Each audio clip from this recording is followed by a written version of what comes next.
from Yale to jail, Park Place to Park Bench, and back.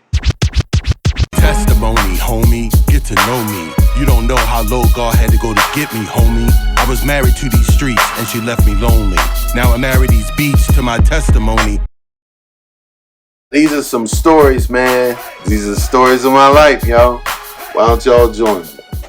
Because what I was doing was I was hacking in Baltimore. I was hacking. And if anybody don't know what that is, it's you stand on, it's a gypsy taxi. You stand on the corner, you wave your finger like this, and they pull over, and they give you a ride for, you know, a fraction of what a real taxi cab would cost. It was like 2 o'clock in the morning, and I got the mental itchy scratchies, you know what I mean? Like, I just was restless, irritable, and discontent. I couldn't sit still. So I left. Got in my car and I drove around because I was going to go hacking and then see if I could, you know, catch the boys because they had a late night shop. I ended up in a part of Baltimore. I ended up in Park Heights. I didn't have no money at the time. I just, you know, that was like the first place where I went. And there was a dude standing on the corner.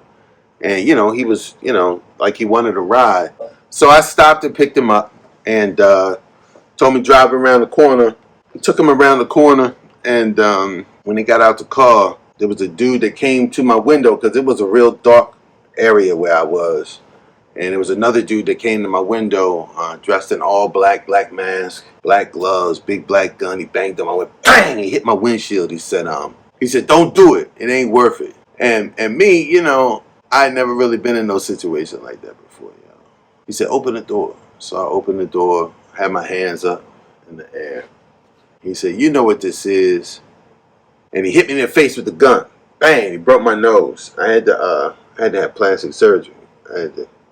But anyway, so he broke my nose, and I heard the door open up in the back seat, and the same dude that was in the front seat got in my back seat. He was rummaging through my back seat. The dude that was here with the, you know, with the all black with the mask was going through my pockets. I ain't have nothing, you know. I was just coming out. Then what he did was he hit me in the face with the gun again. Bang! He hit me with the butt of the gun. He hit me in the face again, and my head jerked back, and it was a bang. And what had happened was the dude in the back seat had actually put the gun to my head here and pulled the trigger, and the bullet went in my head here and lodged up in my car. And I was holding my keys and went through my finger too. You can see my fingers a little disfigured. It went through my finger too, because I was holding my keys like this, and somehow God allowed me to take the keys and put it in the ignition of my car and start it in one motion without missing. I put the car in drive and I just sped off with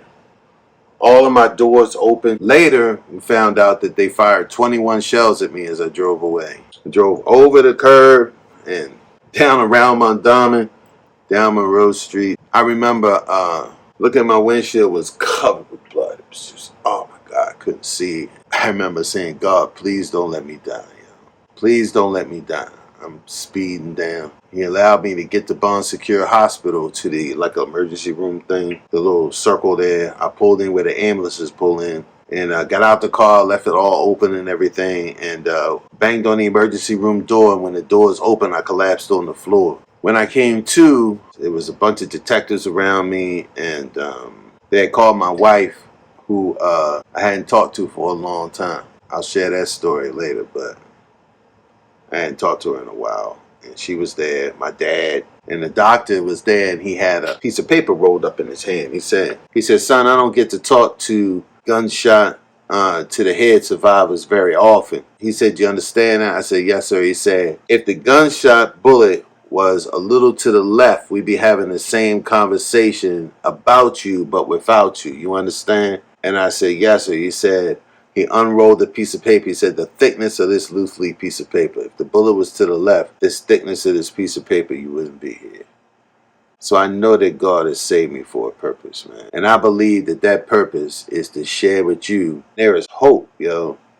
That truly, if God can pull me up out the miry muck and clay and put my feet on solid ground, and get me moving in a direction with a lot of help from a lot of other people now. I didn't do this thing on my own. If he can do that for me, truly, he can do that for you. This is Testimony, a speaker, a poet, addictions, recovery, and sobriety. Follow me on Instagram, all the social media platforms at 1 testimony is WON, like we won the game. The victory's already won.